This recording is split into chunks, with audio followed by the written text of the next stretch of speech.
आज अपने ख्वाब को मैं सच बनाना चाहता हूं, दूर की इस कल्पना के पास जाना चाहता हूं। नमस्कार साथियों, मैं हूं सुनील श्रोती और एक बार फिर से स्वागत करता हूं आपका हमारे इस ऑनलाइन प्लेटफॉर्म पे और कहना चाहता हूं कि आपके ख्वाबों को कल्पना के दायरे से बाहर निकालकर व्यवहारिक और साकार रूप देने के लिए हम भी प्रतिबद्ध हैं। और उसी प्रतिबद्धता के क्रम में हम आपके लिए 3 मार्कर की एक खास श्रृंखला चला रहे हैं, जिसमें हम पेपर 1, पेपर 2, पेपर 3 के सभी यूनिट के सभी टॉपिक के सभी 3 मार्कर विद मॉडल आंसर लेके आने वाले हैं। इसके अलावा पेपर 4 को भी नहीं छोड़ेंगे, उसके सभी संभावित 2 marker with model answer cover कराए जाएंगे। साथियों, पद्धति क्या चल रही है आप सभी जानते हैं। जो 3 मार्कर होते हैं वो हम हर डायमेंशन से कवर करते हैं जहां से क्वेश्चन बन सकते हैं, विगत वर्षों में बने। नंबर सेकंड, हम यहां पर बहुत संक्षेप में उसको समझाते हैं ताकि आप जो लोग मेंस पढ़ चुके हो, एक बार सिलेबस कर चुके हो, आपका एक क्विक रिवीजन हो जाए और आप ज्यादा से ज्यादा 3 मार्कर को एक बार देख लो, कहीं आपके नोट से कुछ छूट तो नहीं गया। क्योंकि 3 मार्कर एक ऐसा सेक्शन है साथियों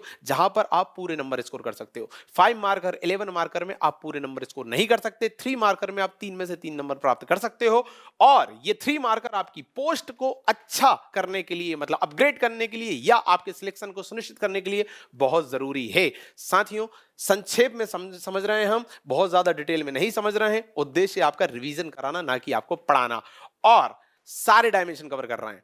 आज हम मेडिवल हिस्ट्री के सेकंड टॉपिक पे हैं, जिसमें हम दिल्ली सल्तनत को देखने वाले हैं और उससे संबंधित 137 3 मार्कर हम लेके आए हैं। जी हां, 137 3 मार्कर एक लेक्चर में बहुत स्पीड में करने का प्रयास करते हैं। आइए मेरे साथ।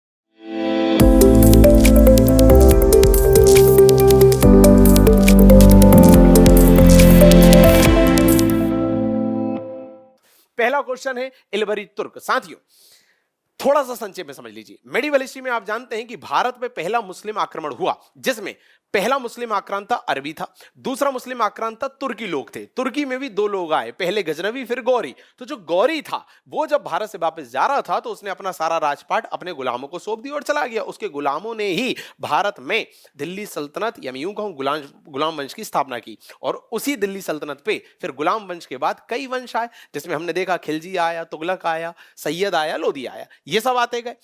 उसी गुलाम वंश के जो राजा थे उनमें से अधिकांश राजा तुर्कों की इल्वरी शाखा से संबंधित थे, इसलिए वो लोग कहलाए इल्वरी तुर्क।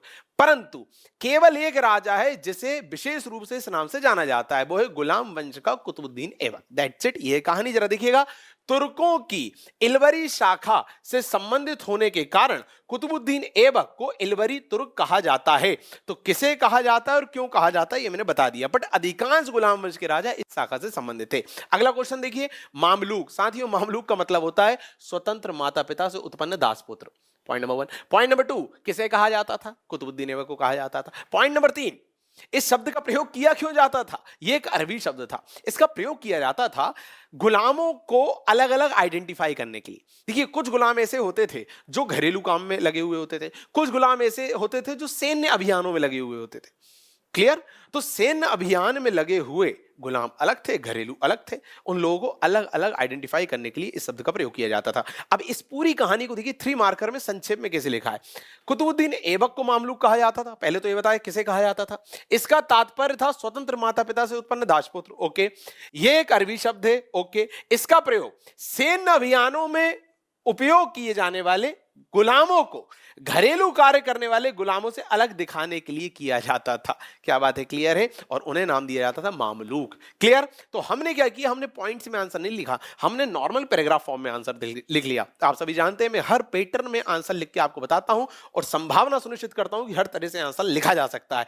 इस आंसर को मैंने इस तरह से पैराग्राफ फॉर्म में लिख दिया। उद्देश्य क्या होता है? संक्षेप में लिखना, कट टू कट लिखना, ज्यादा से ज्यादा फैक्ट देना और मुद्दे से संबंधित रहना, भटकना नहीं। मुद्दा है मामलूक, इसी से रिलेटेड बात करना है। अब ये नहीं कि इसके अंदर की जो थ्योरी है, मतलब कुतुबुद्दीन ऐबक, तो इसके बारे में बताने लग जाओ। नो, जो टाइटल है उससे बंधे रहना है। चलिए आगे बढ़ते हैं। अगला है लाख बख्श। ये नाम भी कुतुबुद्दीन ऐबक का ही था। क्यों? क्योंकि लाखों का दान दे देता था, बड़ा दानशील प्रवृत्ति का था। देखिए, कुतुबुद्दीन ऐबक को अत्यंत दानी प्रवृत्ति होने के कारण लाख बख्श कहा जाता था। अब इसमें इसके अलावा कुछ नहीं है, तो सीधे लिख दिया हमने 1 लाइनर। आगे बढ़े। कुरान वक्ता या कुरान ख्वा। भाई कुरान उसे कंठस्थ आती, किसे? कुतुबुद्दीन ऐबक को, इसलिए उसे ये भी कहा जाता था। तो कुतुबुद्दीन ऐबक को कुरान कंठस्थ होने के कारण कुरान बख्ता कहा जाता था। इसमें भी कुछ ऐसा नहीं है, कुछ पॉइंट्स बनाने की जरूरत नहीं है, वन लाइन का आंसर है, क्योंकि 3 मार्कर जो है उसमें जरूरी नहीं हर आंसर 3 पॉइंट का हो, वन लाइनर भी होते हैं, अधिकांश वन लाइनर होते हैं। क्यों? क्योंकि 3 मार्कर टोटली फोकस्ड है आपके प्रीलिम्स वाले पैटर्न पर। टू कट आंसर आने चाहिए आपको, बिल्कुल फैक्चुअल आपको आंसर पता होने चाहिए। आगे देखें, कुतुबुद्दीन ऐबक ने किन्हें संरक्षण दिया? देखिए, कोई जो राजा है वो अपने दरबार में किन किन विद्वानों को संरक्षण दे रहा है, तो क्या अकेला नाम बता के हम रुक जाएंगे? नहीं, यदि वो विद्वान है तो उसने कुछ रचा भी होगा, तो विद्वान का नाम भी बताओ और उसकी रचना भी बताओ। मैं क्या बोल रहा हूं, ज्यादा से ज्यादा फैक्ट देना है कम शब्दों में। देखिए क्या लिखा है, ताज उल मासिर के रचयिता हसन निजामी और फक ए मुतब्बिर जिसने अदाब उल हर्फ व सुजायत की रचना की। तो हमने ये भी बता दिया किसको संरक्षण दिया और उसकी रचना भी बता दी, किसको संरक्षण दिया उसकी रचना भी बता दी। क्लियर है? घबराइए मत, अजीब नाम लग रहे होंगे, ये सारे नोट्स पीडीएफ फॉर्म में आपको मेरे टेलीग्राम ग्रुप पे मिल जाएंगे, मैं वहां अपलोड करा दूंगा। ज्वाइन नहीं किया है अभी तक तो जरूर कीजिए, जानकारी नीचे डिस्क्रिप्शन में दी हुई है। आगे बढ़ते हैं, जूद की लड़ाई, ये क्या कहानी है? देखो भैया, कुतुबुद्दीन ऐबक जो था उसे गद्दी मिल गई, मोहम्मद गोरी सब सौंप के चला गया। अब एक गुलाम को सब कुछ सौंपा तो बाकी गुलाम नाराज होंगे कि नहीं? हो गए। उसमें भी खास थे यालदोज और कुवाचा नाम के 2 लोग, ये नाराज हो गए। अब कुतुबुद्दीन को उनका डर था कि कहीं ये लोग मेरे ऊपर अटैक ना कर दें। उनके अटैक के डर के कारण कुतुबुद्दीन ऐबक ने कभी दिल्ली को राजधानी नहीं बनाया, वो आदमी लाहौर को राजधानी बना के बैठा रहा जीवन भर। अब आप मुझे बताइए, राजा जब लाहौर में बैठेगा तो उसकी दोस्ती यारी, उसके जो अपने लोग हैं वो भी लाहौर में बन जाएंगे। ठीक, दिल्ली के जो अमीर वर्ग थे, जो बड़े बड़े उलेमा मौलवी ये लोग थे, प्रभावशाली लोग थे, ये उसके फेवर में नहीं थे। तो जब कुतुबुद्दीन ऐबक मरा तो जो लाहौर क्षेत्र के जो अमीर वर्ग थे, बड़े बड़े लोग थे, या जो उलेमा लोग थे, धार्मिक प्रमुख थे, उन्होंने उसके बेटे आराम शाह को गद्दी पे बिठा दिया। पर जो दिल्ली वाले लोग थे वो नहीं चाहते थे इसका बेटा गद्दी पे बैठे। तो दिल्ली वालों ने, क्योंकि दिल्ली वाले कभी उसे पसंद नहीं करते थे कुतुबुद्दीन ऐबक को, तो दिल्ली वालों ने कुतुबुद्दीन ऐबक के ही दामाद, जो कभी उसका दास भी था, कभी उसका गवर्नर भी था, बदायूं का गवर्नर, कौन? इल्तुतमिश, उसे बुलाया कि तू बन राजा। तो एक तरह से 2 गुट थे, लाहौर वाला गुट और दिल्ली वाला गुट। तो दिल्ली वालों ने बुला लिया इल्तुतमिश को और लाहौर वालों ने बिठाल दिया उसके बेटे आराम शाह को। फिर दोनों में लड़ाई हुई, उस लड़ाई को बोलते हैं जूद की लड़ाई 1210, जिसमें इल्तुतमिश जीत गया और गद्दी पर बैठा। और यही इल्तुतमिश जो है ये दिल्ली सल्तनत का वास्तविक संस्थापक कहलाया। क्यों? क्योंकि इसने पहली बार दिल्ली को राजधानी बना के शासन किया। साथियों देखिए इसके बारे में, वर्ष 1210 गुट कौन कौन लड़ा? तो इल्तुतमिश और आराम शाह। परिणाम क्या हुआ? आराम शाह पराजित, दिल्ली का अगला शासक इल्तुतमिश बना। ब्रैकेट में चाहो तो लिख लो, 1210 से गद्दी पर बैठा और 1236 तक इसने शासन किया। आगे बढ़ते हैं साथियों, इल्तुतमिश पे यदि कभी 3 मार्कर आ जाए तो क्या लिखेंगे इसके बारे में? भाई कोई भी राजा है, मैं पहले भी बता चुका हूं, यदि कोई राजा है तो ऑब्वियसली उसके वंश, उसकी शाखा के बारे में आप बताओगे, उसकी उत्पत्ति के बारे में बताओगे, उसकी उपाधि बताओगे, उसने क्या खास किया ये बताओगे, यही करोगे ना। देखिए क्या है, तुर्किस्तान का इलवरी तुर्क था। दूसरा, ऐबक का दास था, उसका दामाद था जिसे उसने अनिलवाड़ा युद्ध, ब्रैकेट में लिखा है 1197 में खरीदा था, और बदायूं का गवर्नर भी बनाया था। साथियों दिल्ली सल्तनत का वास्तविक संस्थापक था। दैट्स इट, सब बता दिया। किसी भी राजा के परिचय में ही तो बताओगे ये पहले क्या था, है ना, ये किस शाखा से संबंधित है, इसने क्या स्थापित किया, तो दिल्ली सल्तनत का वास्तविक संस्थापक बना, ये इसका काम था। कुतुबुद्दीन ऐबक का गुलाम था, दास था, दामाद था। कब खरीदा था? अनिलवाड़ा युद्ध के बाद। और देखो ब्रैकेट में मैं ईयर मेंशन कर देता हूं, 1197। यही तो इतिहास का मजा है, मैं बार बार बोलता हूं, इतिहास में नंबर यदि प्राप्त करने हैं तो ईयर्स, डेट्स, तारीख, घटना का जो वर्ष है वो मेंशन कर दो, नंबर मिल जाते हैं। इसके अलावा यदि कोई घटना का स्रोत, कोई उदाहरण आपको पता है तो ये भी मेंशन कर दो, नंबर मिल जाते हैं। पूरा आंसर कंप्लीट है। आगे बढ़ते हैं, दिल्ली सल्तनत का वास्तविक संस्थापक, दैट्स इट, आंसर लिखेंगे कुतुबुद्दीन, सॉरी इल्तुतमिश को कहा जाता है। क्यों?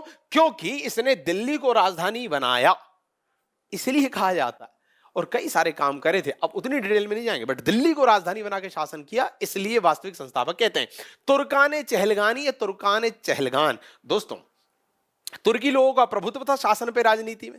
तो तुर्की अमीरों, तुर्की जो उलेमा लोग होते थे, धर्म प्रमुख होते थे, उनको थोड़ी तवज्जो देने के लिए, इज्जत देने के लिए, अपने फेवर में रखने के लिए इल्तुतमिश ने तुर्काने चालीसा नाम का एक दल बनाया, एक प्रशासनिक दल जो इसकी मदद करेंगे, जो होता ना प्रधानमंत्री का कैबिनेट टाइप का, जो उसकी मदद करता है काम करने में, ऐसा एक दल बनाया।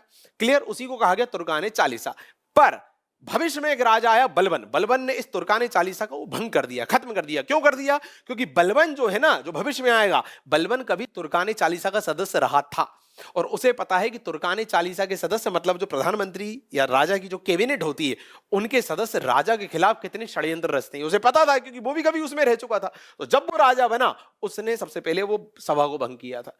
ये छोटी सी संक्षेप में कहानी है, देखिए इसके बारे में। तात्पर्य क्या है? 40 मुख्य अमीरों को मिलाकर बनी एक प्रशासनिक इकाई जिसका गठन इल्तुतमिश ने किया। दूसरा उद्देश्य क्या था? प्रशासन में सुदृढ़ता लाना। और तीसरा इसे समाप्त किसने किया? बलबन ने किया। साथियों देखिए, मैंने सब बता दिया। मैंने बता दिया कि तात्पर्य क्या है। 40 तुर्की अमीरों का एक दल क्या काम करता था? प्रशासनिक सुदृढ़ता देता था। किसने गठित किया? इल्तुतमिश ने किया। और किसने समाप्त किया? बलबन ने। मैंने सब बता दिया साथियों। पॉइंट्स विद हेडिंग का प्रयोग किया। देखिए मैंने क्या किया, मैंने पॉइंट्स दे दिए, मैंने हेडिंग्स दे दी हर पॉइंट में। हेडिंग देने से क्या होता है? आप थ्योरी लिखने से बच जाते हो, जैसा मैं कहता हूं। उद्देश्य डैश प्रशासनिक सुदृढ़ता, बात खत्म। इतने से में आपका पूरा एक सेंटेंस हो गया। क्लियर? आगे बढ़ते हैं। इक्तादारी व्यवस्था। देखिए इक्तादारी कुछ नहीं है, जब हम विकेंद्रीकरण करते हैं, बड़े साम्राज्य को छोटी छोटी इकाइयों में बांट देते हैं ताकि शासन करना आसान हो, इसे इक्तादारी व्यवस्था कहा गया। किसने लागू किया? इल्तुतमिश ने लागू किया। देखिए क्या लिखा है इसने, इल्तुतमिश द्वारा साम्राज्य का विकेंद्रीकरण करते हुए उसका विभाजन कई इकाइयों में किया गया। That's it. कौन ने किया, क्या था, ये सब बता दिया। हस्म कल्ब साथियों, शाही सेना थी। किसने गठित करी? इल्तुतमिश ने करी। एक स्थायी शाही सेना जिसका गठन इल्तुतमिश ने किया। दिल्ली सल्तनत में पहली बार स्थायी रूप से शाही सेना का गठन यदि किसी ने किया तो इल्तुतमिश ने किया। That's it. आगे बढ़ते हैं। और सेना के संबंध में ही एक और बड़ा काम किया था कि सैन्य प्रशासन को सामान्य प्रशासन से अलग कर दिया। वो किसने किया? वो बलबन ने किया। आगे पढ़ेंगे उसके बारे में। फिलहाल इल्तुतमिश पे अभी हम चल रहे हैं। क्यों? क्योंकि दिल्ली सल्तनत का पहला और वास्तविक संस्थापक था जिसको अपने आप को मजबूत करना था, साम्राज्य को सुदृढ़ करना था, तुर्की अमीरों को अपने पक्ष में रखना था। इसके लिए जरूरी था उसके पास एक मजबूत सेना हो, सभी लोगों का उसके प्रति समर्पण हो। आगे देखते हैं। इल्तुतमिश कालीन सिक्के। अब राजा है, वास्तविक संस्थापक है, तो कुछ सिक्के भी चलाए होंगे और सिक्के इसके इंपॉर्टेंट है। तो देखिए क्वेश्चन आ सकता है 3 मार्कर में। इसने शुद्ध अरबी सिक्के चलवाए जिसमें चांदी का टका और ब्रैकेट में लिखा है ग्रेन व तांबे का जीतल प्रमुख थे। इसके अलावा इसने सिक्कों पर टकसालों का नाम भी अंकित करवाया। जी हां, बहुत इंपॉर्टेंट है। टकसालों का नाम अंकित करवाया ताकि उसकी दोबारा छपाई ना हो, नकली सिक्के लोग घर में ना छापने लगे। क्लियर? सीधे सीधे बताएंगे कौन कौन से सिक्के चलाए और ब्रैकेट में यही भी बताएंगे कि उसे कहते क्या थे, ग्रेन। इसके अलावा तांबे का एक सिक्का था जिसे जीतल कहते थे। आगे बढ़िए साथियों। भारत में सर्वप्रथम मकबरे का निर्माण, सीधे प्रश्न आएगा। भारत में सर्वप्रथम मकबरे का निर्माण इल्तुतमिश ने कराया जो कड़ी नाम से दिल्ली में है। That's it. और क्या बताओगे, किसने शुरू करवाया और कहां पर है? इल्तुतमिश ने पुत्री रजिया को कब उत्तराधिकारी घोषित किया? आप सभी जानते हैं इल्तुतमिश ने अपनी बेटी को सभी सामाजिक धार्मिक मान्यताओं से ऊपर उठकर उसकी योग्यता के दम पर अगली शासिका घोषित किया था। पर कब किया था, कहां किया था? आप सभी जानते हो, ग्वालियर अभियान पर जब वो आया उसके बाद उसने घोषित किया था, क्योंकि उसने उसमें देखा था कि किस तरह उसकी बेटी ने बढ़ चढ़कर उसका सहयोग किया था। देखिए आंसर क्या है। अपने ग्वालियर विजय के उपरांत अपनी पुत्री रजिया को उत्तराधिकारी घोषित करते हुए उसके नाम के सिक्के चलाए। बहुत इंपॉर्टेंट है, इसलिए पता होना चाहिए। थोड़ा सा डीप क्वेश्चन है कि किस अभियान के बाद घोषित किया था। क्वेश्चन बन सकता है 3 मार्कर में। याकूत। अब देखिए हर वैरायटी के क्वेश्चन हम कवर करेंगे, जैसा मैंने कहा। अब हम एक व्यक्ति पे आ गए। व्यक्ति से संबंधित भी क्वेश्चन देख रहे हैं, तारीख से संबंधित भी देख रहे हैं, अवसर से संबंधित भी देख रहे हैं, सिक्के भी देख रहे हैं, राजाओं के काम भी देख रहे हैं, उपाधियां भी देख रहे हैं, सब देख रहे हैं। याकूत कौन था? साथियों रजिया सुल्तान जब गद्दी पर बैठी तो किसी को पसंद नहीं आ रहा था। क्यों? क्योंकि धार्मिक मान्यता पे लात मारी उसने, रूढ़िवादी व्यवस्था पे लात मारी उसने। पहली बार एक महिला मुस्लिम होते हुए शासिका कैसे बन गई? अतः सभी अमीर वर्ग, सभी उलेमा वर्ग, सभी प्रशासनिक लोग, सभी धार्मिक लोग नाराज थे उससे, सभी उसके खिलाफ षड्यंत्र रच रहे थे। ऐसे में रजिया सुल्तान ने क्या किया, अपने एक वफादार जिसका नाम था याकूत, उसको एक खास पद पर विराजमान करवा दिया। खास पद था कौन सा? आमिर आखुर। आमिर आखुर मतलब अश्वशाला का प्रधान, इतना बड़ा पद उसमें बिठा दिया और तुर्काने चालीसा का सदस्य बना दिया। तुर्काने चालीसा जिसकी शर्त थी कि जो 40 लोग होंगे वो तुर्की होना चाहिए, पर याकूत गेट तुर्की होने के बाद भी उसमें शामिल हो गया था बिकॉज ऑफ रजिया। क्लियर? ताकि रजिया को सारे षड्यंत्र की जानकारी दे सके, इसलिए रजिया ने गैर तुर्की होने के बावजूद इसे तुर्काने चालीसा में शामिल करवाया था। देखिए इसके बारे में, रजिया का वफादार गैर तुर्की व्यक्ति जिसे आमिर आखुर मतलब अश्वशाला का प्रधान पद मिला, सब बता दिया एक लाइन में। और क्या चाहिए? आगे बढ़िए। अल्तुनिया ये कौन था? अब रजिया जब शासिका बनी तो भैया आसपास हर जगह विद्रोह होने लगे। विद्रोह को दबाने जब वो गई तो भटिंडा क्षेत्र का गवर्नर था अल्तुनिया, इन लोगों ने इसको गिरफ्त में ले लिया। रजिया ने क्या किया? रजिया ने उसे अपने जाल में फंसाया, उससे प्रेम का वो मामला रचाया, उससे शादी कर ली अल्तुनिया से, और उसके बाद दोनों वापस आए दिल्ली ताकि बाकियों के विद्रोह को दबाएंगे और शासन करेंगे, पर रास्ते में दोनों की हत्या कर दी जाती है। यही है अल्तुनिया। कौन है? रजिया का विद्रोही भटिंडा भटिंडा का गवर्नर था और विद्रोही था, अच्छी बात है, जिससे कैद से मुक्त होने के लिए विवाह किया था। आगे बढ़िए। नायाब ममलिकात खास पद भैया, राजा के बाद का सबसे इंपॉर्टेंट पद नायाब ममलिकात। ये पद क्यों बनाया? जब जब राजा दूसरों की कृपा पे राजा बनते थे तो उन दूसरों को खुश करने के लिए कुछ तो देंगे, तो खुश देने के नाम पे बड़े बड़े पद बना दिए उनके लिए कि भैया मेरे बाद अगला स्थान तुम्हारा ही है।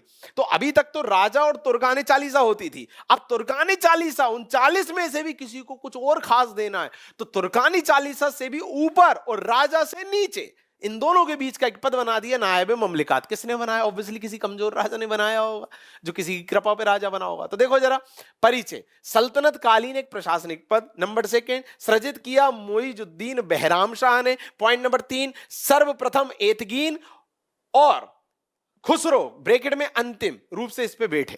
साथियों, एतगीन नाम का व्यक्ति पहला व्यक्ति था जो इस पद पे बैठा था। खुसरो खां नाम का व्यक्ति अंतिम व्यक्ति था जो इस पद पे बैठा था। इस पद को सृजित किया था बहराम शाह ने और ये एक प्रशासनिक पद था। सब बता दिया मैंने। पैटर्न क्या रखा? Points with heading. जी हाँ, हेडिंग दे देते हो, अनावश्यक थ्योरी लिखने से बच जाते हो। आगे बढ़ते हैं। दिल्ली सल्तनत का आदर्श सुल्तान किसे कहा गया? साथियों, संबंध है इस कथन का गुलाम वंशी शासक नसीरुद्दीन महमूद से। नसीरुद्दीन महमूद को कहा गया, ऑब्वियसली उसके दरबार के किसी लेखक ने कहा होगा, उसके सम्मान में कहा होगा, चाटुकारिता में कहा होगा। इसका उल्लेख किया मिनहाज उस सिराज ने अपनी पुस्तक तबकात नासिरी। क्वेश्चन ये भी आ सकता है कि तबकात नासिरी पर टिप्पणी करो। यदि पलट के क्वेश्चन आई है इसके बारे में तो कह देना कि मिनहाज उस सिराज ने लिखी और इसमें वर्णन किस चीज का है? नसीरुद्दीन महमूद को दिल्ली का आदर्श सुल्तान कहा। पलट के भी आ जाए तो आपसे बनना चाहिए। आगे बढ़ते हैं। सिजदा और पोवो, साथियों, ईरान से प्रेरित हुई एक परंपरा शुरू करी किसने? बलबन ने। गुलाम वंश का एक राजा था जो अपने ही दामाद की हत्या करके गद्दी पर बैठा था, ऐसा कहा जाता है। इसके कोई स्पष्ट प्रमाण नहीं है।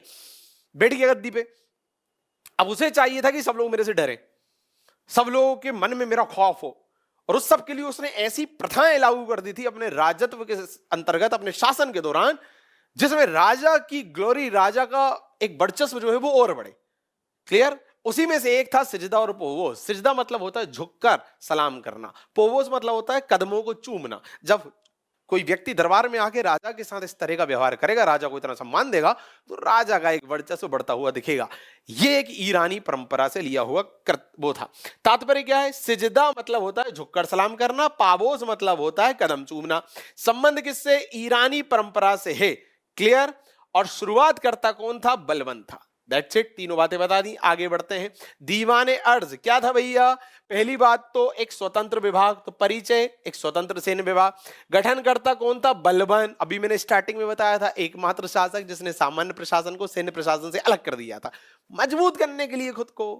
वो चाहता था कि मेरा एक वर्चस्व रहे, मेरा देवत्व सिद्धांत लागू हो, सब मुझे देवता की छाया के रूप में पूजे, उनके प्रतिनिधि के रूप में पूजे, जिल्ले इलाही के रूप में पूजे। क्लियर? इसके अलावा विशेष ये है कि ये पहला शासक था जिसने सैन्य प्रशासन को सामान्य प्रशासन से अलग किया।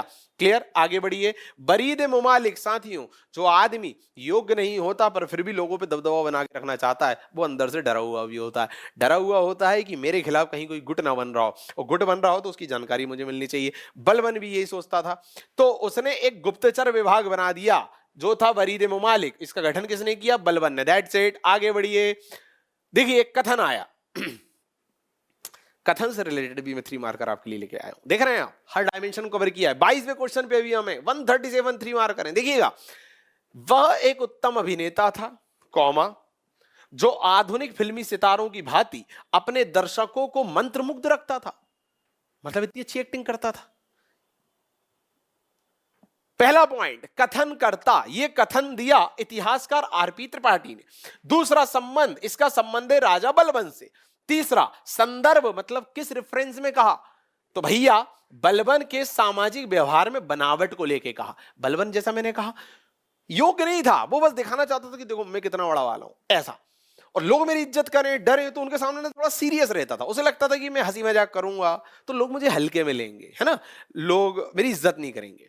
तो वो क्या करता था, एक डिस्टेंस मेंटेन रखता था। तो वो जब समाज के बीच में आता था, दरबार में आता था, तो एक बनावटी व्यवहार करता था, हंसता नहीं था, सीरियस रहता था। तो उस पे इन्होंने कहा कि भाई एक अभिनेता की तरह बिहेव कर रहा है, वो तो एक्टिंग कर रहा है। और सारे लोग मंत्रमुग्ध हो रहे हैं, देखिए देखो राजा कितनी एक्टिंग कर रहा है। राजा एक्चुअल में ऐसा नहीं है। ओके, तो किसने कहा, किसको लेके कहा और किस संदर्भ में कहा, आप देख रहे हैं। इस पैटर्न को दिमाग में छाप लीजिए कि भैया जब भी कोई कथन आएगा तो हम ये बताएंगे किसने कहा, किसके लिए कहा और किस रेफरेंस में कहा। आगे बढ़िए। बलबन किन किन पदों पर रहा, अपने जीवन में बहुत लंबी यात्रा तय की थी इस आदमी ने। बलबन एक समय में गुलाम था, किसका, इल्तुतमिश का। जैसे इल्तुतमिश कभी गुलाम था किसका, कुतुबुद्दीन ऐबक का। और जैसे कुतुबुद्दीन ऐबक कभी गुलाम था किसका, गौरी का। यह पूरा क्रम चल रहा है, इसलिए सभी कभी ना कभी गुलाम रहे, इसलिए तो इनके वंश को गुलाम वंश कहा गया। तो बलबन एक समय पे गुलाम था, फिर ये भैया तुर्कानी चालीसा का सदस्य बन गया अपनी वफादारी साबित करते करते। फिर इसे दूसरा पद मिला, फिर दूसरा, फिर दूसरा, और एक समय पे राजा बन गया। देखो जरा, इल्तुतमिश का गुलाम, बाद में तुर्कानी चालीसा का सदस्य, रजिया कौमा बहराम शाह कौमा अलाउद्दीन मसूद शाह के शासन काल में क्रमशः अमीर शिकार, अमीर आखोर और अमीर हाजिम और नायब ममलिकात के पद पर रहा। क्रमशः मतलब समझ गए होंगे आप। फिर 1266 में महमूद की मृत्यु के पश्चात राजा बन गया। किस शासन में वो क्या पद पे रहा, मैंने सब बता दिया। बलबन की रक्त लोह की नीति, देखो भैया दिल्ली के आसपास का जो क्षेत्र था उधर ना जंगल अंगल खूब थे। तो पास के जो राजस्थानी मेवाती लोग थे, राजपूत लोग थे, वो क्या करते थे, जंगलों का फायदा उठाते थे, लुक के आते थे, लूट मार करते थे, इसको परेशान करते थे। इसने क्या किया, पूरे जंगल कटवा दिए। अब लुकेंगे कहाँ, छापामार युद्ध पद्धति और ये सब कैसे करेंगे। जंगल कटवाए, राजपूतों का कत्लेआम करवाया। यही इसकी रक्त लोह की नीति का एक अंश, एक पार्ट, एक उदाहरण माना जाता है। देखिए क्या लिखा है, लूटमार करने वाले राजपूत और मेवातियों के विरुद्ध बलबन की एक नीति। तो किसकी नीति है और किसके विरुद्ध ये बता दी, जिसमें उसने जंगलों को कटवाकर अफगानी सैनिकों की तैनाती करी, मतलब अपने सैनिक तैनात कर दिए, और विद्रोहियों का कत्लेआम करवाया। सब बता दिए 2 लाइन के अंदर, पूरे नंबर मिल जाएंगे, टेंशन नहीं लेना। बलबन के राजत्व सिद्धांत के उद्देश्य, राजत्व मतलब होता है आप राज करते हुए किन किन सिद्धांतों का पालन कर रहे हो, उसे राजत्व सिद्धांत कहते हैं। और शासन करने के क्रम में आप जिन सिद्धांतों का पालन कर रहे हो उसके उद्देश्य क्या है। तो साथियों, पहला, तुर्की अमीरों के मध्य सर्वोच्चता प्राप्त करना, कि मैं देखो कितना सर्वोच्च हूं। आंतरिक विद्रोहों से साम्राज्य की रक्षा करना, ताकि कोई आंतरिक विद्रोह ना हो, पहला उद्देश्य था।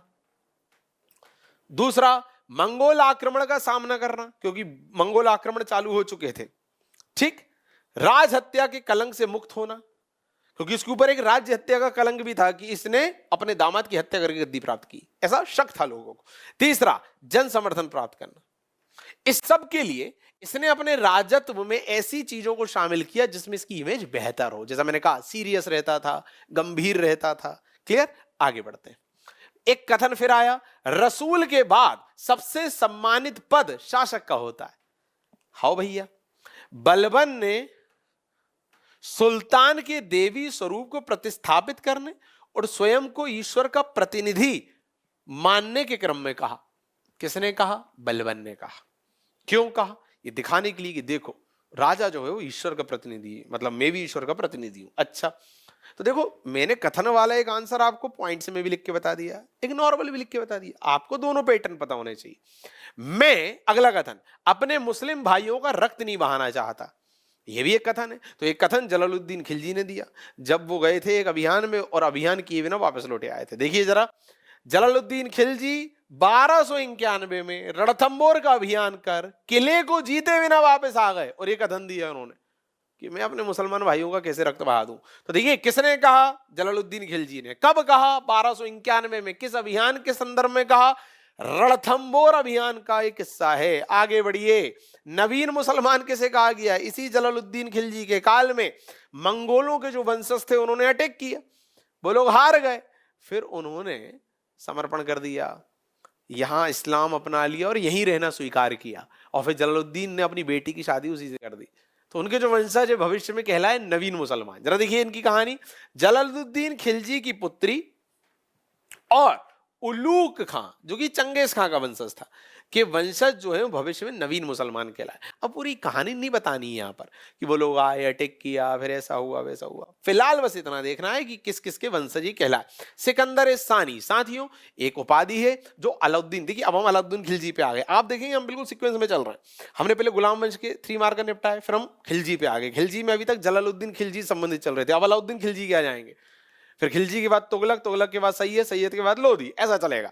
सिकंदर सानी किसकी उपाधि है? अलाउद्दीन खिलजी की उपाधि। ये उपाधि उसने क्यों धारित की थी? ये स्वयं को विश्व विजेता बनाना चाहता था, जैसे सिकंदर चाहता था। इस तरह के ख्वाब थे भाई के। देखिएगा, अलाउद्दीन खिलजी की उपाधि आगे लिख लेना ऐड करके प्लीज, थोड़ा सा आप भी हाथ पेट चलाओ। विश्व विजय प्राप्त करने की कामना के क्रम में उपाधि धारित की थी भाई ने। चलिए एक और कथन आ गया, मैं नहीं जानता कि शरीयत के नियम क्या कहते हैं, मैं वही करता हूं जो मुझे राज्य हित में उचित लगता है। अच्छा, मतलब शरीयत के कानून को नहीं मानता था, वही करूंगा जो मेरे हिसाब से राज्य हित में है, जनता के हित में। खिलजियों ने राजनीति से धर्म के हस्तक्षेप को समाप्त किया और अलाउद्दीन ने स्पष्ट शब्दों में कथन कहा। तो ये कथन किसने कहा? अलाउद्दीन खिलजी ने कहा। क्यों कहा? वो ये दर्शाना चाहता था कि मेरी राजनीति में धर्म का हस्तक्षेप नहीं होने दूंगा। अगला आइए एक और कथन, अलाउद्दीन खिलजी के राज्यारोहण के साथ साम्राज्यवादी नीति के 50 वर्षों का इतिहास आरंभ हो गया। मतलब साम्राज्यवाद की भी शुरुआत हो गई जैसे ही अलाउद्दीन खिलजी गद्दी पे बैठा। स्टैनली लेनपूल ने यह कथन कहा, क्योंकि अलाउद्दीन ने शासक बनने के बाद अभियानों के माध्यम से अपने साम्राज्य का क्या किया? विस्तार किया।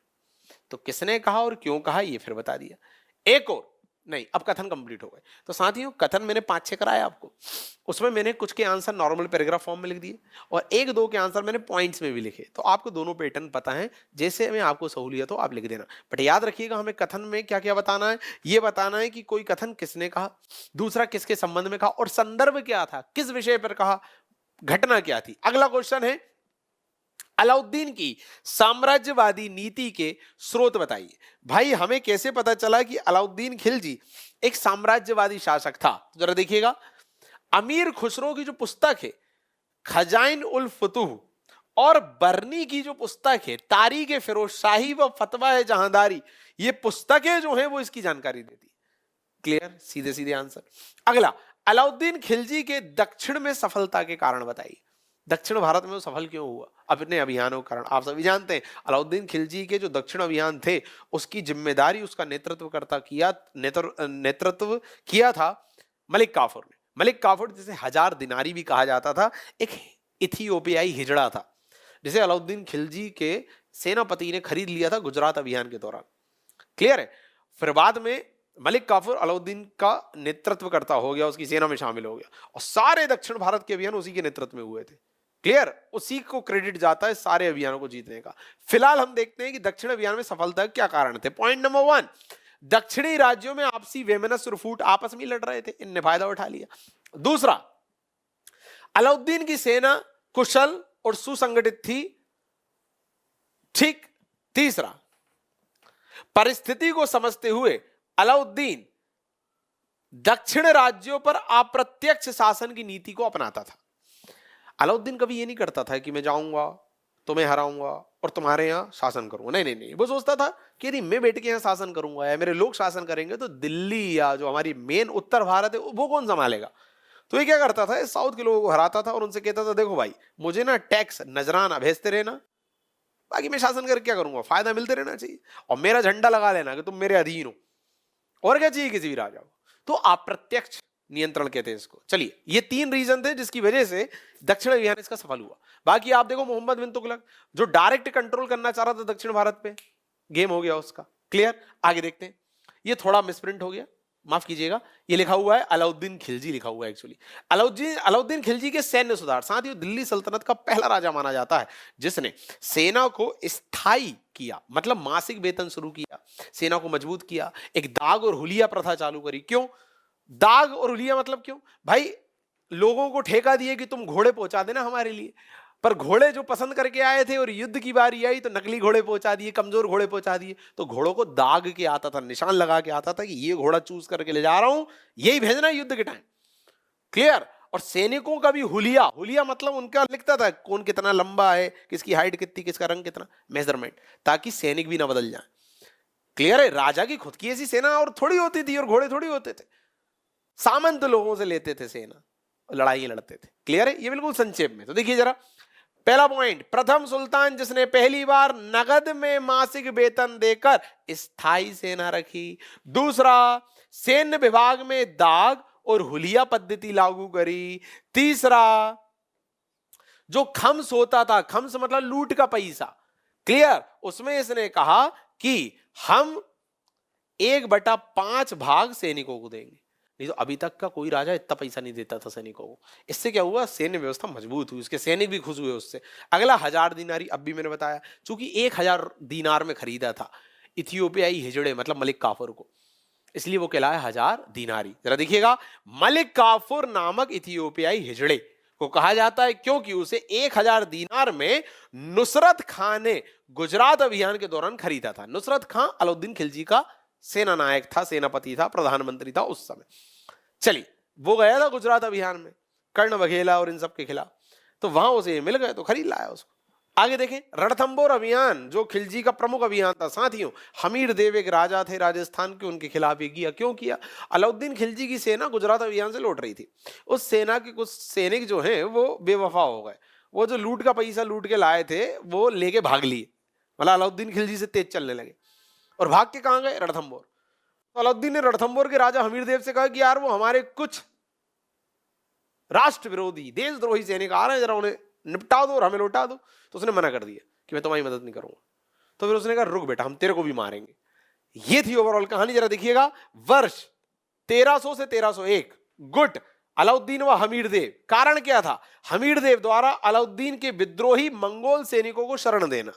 तीसरा परिणाम, अलाउद्दीन की जीत। राजपूत स्त्रियों का जोहर, सभी लोग आग में कूद, सभी राजपूत स्त्रियां आग में कूद गई। क्यों? क्योंकि अलाउद्दीन खिलजी गंदी निगाह से देखता था उन्हें, उनके साथ दुराचार करना चाहता था राजाओं को हराने के बाद। तो उन सभी ने अपनी अस्मिता की रक्षा के लिए अपने प्राणों की आहुति दे दी। क्लियर? और जोहर हुआ। और अलाउद्दीन के साथ जो एक व्यक्ति विद्यमान था जिसका नाम है अमीर खुसरो, वो उस समय क्या कर रहा था? अमीर खुसरो उस जोहर का चित्रण कर रहा था। देख रहे हो घटियापन? उधर रानियां जोहर कर रही हैं और इधर इनका अमीर खुसरो उसका चित्रण कर रहा है। क्या अमानवीयता थी इनकी। क्लियर? समसामयिक चित्रण। अगला, तो देखिए सब बातें बता दी मैंने, सब बता दी। कब हुआ युद्ध, किस किस के बीच हुआ, कारण क्या था, परिणाम क्या हुआ। क्लियर? परिणाम में 3 परिणाम कॉमा कॉमा करके। अलाउद्दीन जीत गया, औरतों ने, रानियों ने, महारानियों ने जोहर किया और एक घटिया आदमी ने चित्रण किया। आगे बढ़िए, चित्तौड़ अभियान, फिर वही बात, सेम पैटर्न। वर्ष बताइए। 1303 में किया अलाउद्दीन ने, किसके विरुद्ध? राजा रतन सिंह के विरुद्ध। इधर भी सेम हुआ। परिणाम, रतन सिंह पराजित हुए, रानी ने जोहर किया और खिलजी ने चित्तौड़ को जीत लिया और उसका नाम अपने पुत्र खिज्र खां के नाम पर खिजराबाद रख दिया। आगे बढ़िए, अगला बारंगल अभियान। ये जो अलाउद्दीन खिलजी है ना, इसके अभियान थोड़े इंपॉर्टेंट है, इसलिए 3 अभियान में आपके लिए लेके आया हूं 3 मार्कर के हिसाब से, ताकि आपसे बन जाए। कुछ राजाओं के अभियान भी इंपॉर्टेंट होते हैं, उसको भी हमने कवर किया। बारंगल अभियान वर्ष 1310 मलिक काफूर के नेतृत्व में किया। सभी अभियान साउथ के उसी के नेतृत्व में किए। प्रताप रुद्र के खिलाफ किया, उसे हरा दिया। गोलकुंडा की खान से हीरा प्राप्त किया, कोहिनूर। और जो प्रताप रुद्र था ना, इसने अपने सोने की मूर्ति को जंजीरों से बांधकर खिलजी के दरबार में भेजा और प्रतीकात्मक समर्पण किया। सिंबॉलिक अपनी मूर्ति बनवाई, जंजीर से बांधा और उसके दरबार में भेज दिया कि भैया लो, हम कर रहे हैं समर्पण, अब हम आपको वार्षिक नजराना देंगे, हमें शासन करने दो। क्लियर? किसके खिलाफ किया, कब किया, किसके नेतृत्व में किया और किस तरह से समर्पण कराया, तीनों बातें बता दी। आगे बढ़िए, दिल्ली सल्तनत में पहली बार मासिक वेतन पर स्थायी सेना का गठन किसने किया? आप सभी जानते हैं, अभी हमने देखा, अलाउद्दीन खिलजी। आगे देखिए, अलाउद्दीन खिलजी का धन की दृष्टि से सबसे सफल अभियान कौन सा था?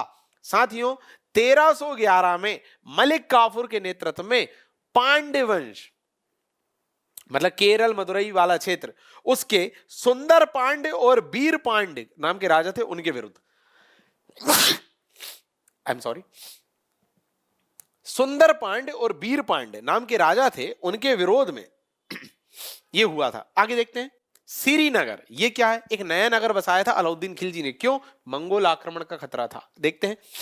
स्थापना 1304, स्थापनाकर्ता अलाउद्दीन खिलजी। कारण या उद्देश्य क्या था? सबसे ज्यादा मंगोल आक्रमण हुए, उसी का भय था। तो दोस्तों ये भी पता होना चाहिए कि सबसे ज्यादा मंगोल आक्रमण किस राजा के काल में हुए? तो अलाउद्दीन खिलजी के काल में हुए। अगला देखें, हक एक खेती। मध्यस्थ लोग होते थे, राजा बोलता था जाओ टैक्स वसूलो, और टैक्स वसूलने के बाद जो टोटल टैक्स आए उसका कुछ हिस्सा तुम रख लेना। उस कुछ हिस्से रखने के अधिकार को कहते थे हक खेती। देखिएगा, ग्रामीण क्षेत्र में खुद मुकद्दम और चौधरी ये लोग होते थे, उन्हें कर वसूली के बदले उपज का 10% प्राप्ति का अधिकार। अब ये बात हमने देखो कितने संक्षेप में लिख दी। अब इधर पॉइंट और ये सब बनाने ऐसा कुछ है ही नहीं दोस्तों। आगे देखिए, किस्मत खेती। इन्हीं लोगों को एक अधिकार होता था कि किसानों पर एक्स्ट्रा टैक्स भी लगा सकते थे। ये किस्मती खेती था। देखिए, वही ग्रामीण क्षेत्र में खुद मुकद्दम चौधरी को कृषकों से अतिरिक्त कर वसूली का अधिकार। आगे बढ़िए, घरी। अलाउद्दीन खिलजी के काल में लगने वाला एक टैक्स था जो घर निर्माण के ऊपर आपको देना होता था। यदि आप घर बनवा रहे हो तो आप टैक्स दो। देखिए, अलाउद्दीन खिलजी द्वारा कृषकों पर आरोपित घर निर्माण कर किसके द्वारा आरोपित और क्यों आरोपित और किस पर आरोपित, तीनों बातें बता दी। चरी, आप चारागाह करवा रहे हो, पशुओं को चरा रहे हो, तब भी आपको टैक्स देना है। वही अलाउद्दीन खिलजी द्वारा चारागाह पर आरोपित कर। ठीक, आगे बढ़िए। बफाए बिस्वा। साथियों, अलाउद्दीन खिलजी दिल्ली सल्तनत का पहला सुल्तान था जिसने भूमि की पैमाइश के आधार पर टैक्स लगाना शुरू किया। उसने कहा कि पहले मैं आपकी जमीन की पैमाइश करूंगा, उसका मापन करूंगा, उसका मेजरमेंट करूंगा, उस हिसाब से मैं आपसे टैक्स लूंगा। क्लियर? पहला राजा दिल्ली सल्तनत का और पूरे मध्यकालीन इतिहास का। देखिए, तो बफाए बिस्वा कहते थे उसको। क्या था जरा मामला पूरा देखिएगा। अलाउद्दीन कालीन भूपेमाइश पद्धति, तो पहले ये बताया कि क्या है भूपेमाइश पद्धति, किसके टाइम पीरियड की? अलाउद्दीन के टाइम पीरियड की। ओके। शाब्दिक अर्थ, बफा का मतलब उपज, बिस्वा का मतलब होता था 20वां भाग, टोटल उपज का 20। ठीक। बर्नी ने इस पद्धति को मसाहत पद्धति कहा। तो आप देखिए, मैंने सब बता दिया साथियों। मैंने पॉइंट्स में भले आंसर नहीं लिखा, थ्योरी फॉर्म में लिखा, पर मैंने सब बता दिया।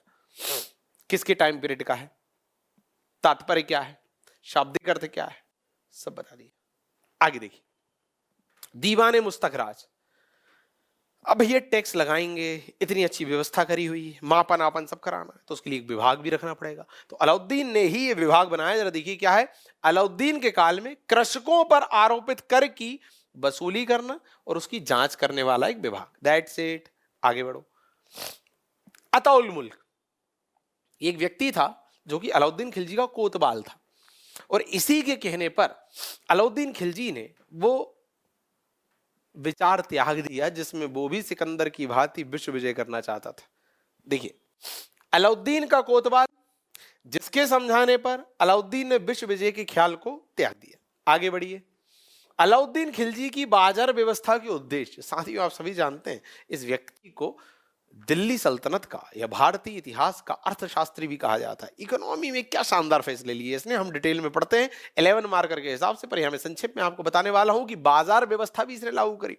बाजार में मुद्रास्फीति, महंगाई, मूल्य नियंत्रण, ये सब वो करना चाहता था। क्यों? क्योंकि ये वो राजा था जिसने सेना को मासिक वेतन देना शुरू किया। अब ये चाहता था कि सेना को मुझे कम वेतन देना पड़े। अब सेना को कम वेतन देना पड़े फिर भी सेना काम करेगी, ऐसा कब होगा? जब महंगाई कंट्रोल होगी, ताकि कम सैलरी में भी सेना का काम हो जाए। तो ये क्या करता था, बाजार के मूल्य को नियंत्रित करता था ताकि मूल्य ज्यादा ना बढ़े और सेना को कम पैसों में बाजार की हर चीज मिल जाए और सेना कम सैलरी पे भी काम करने के लिए रेडी हो जाए। अच्छा, बाजार के मूल्य कैसे नियंत्रित करेगा? बाजार के मूल्य नियंत्रित करना हो तो जो बीच के मध्यस्थ होते हैं, दलाल होते हैं, उनको हटा दो। जो डायरेक्ट प्रोड्यूसर है उससे एग्रीमेंट करो।